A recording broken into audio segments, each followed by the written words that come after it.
Now, when it comes to other amendments, the other one that I'm watching, I'm watching, liquidity pools. I'm watching borrow lend. I'm also watching batch payments. We haven't seen batch payments get the vote that it needs. It needs one more vote to be passed, and then we'll wait for the 2-week time frame for that. So that's another big one for payments at scale on the XRPL.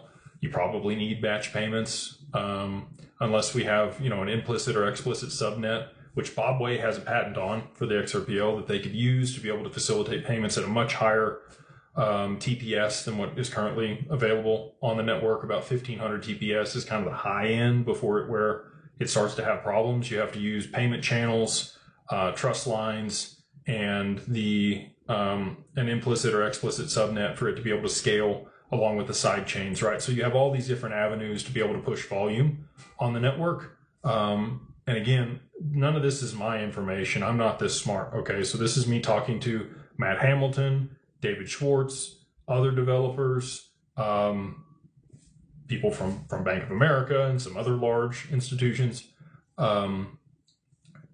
That's where I got this information from. So again, I am not a coder. I did not help build the XRPL. I have very limited knowledge about it.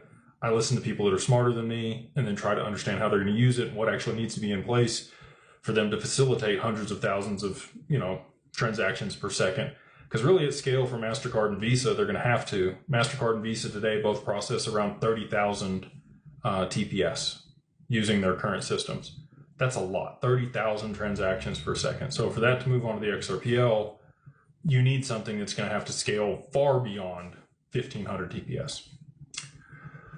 Which I think I think they have the solutions for this, and they've put together a plethora of ways for value to move and continue to expand as liquidity moves into XRP, and we get the adoption that we're hoping for.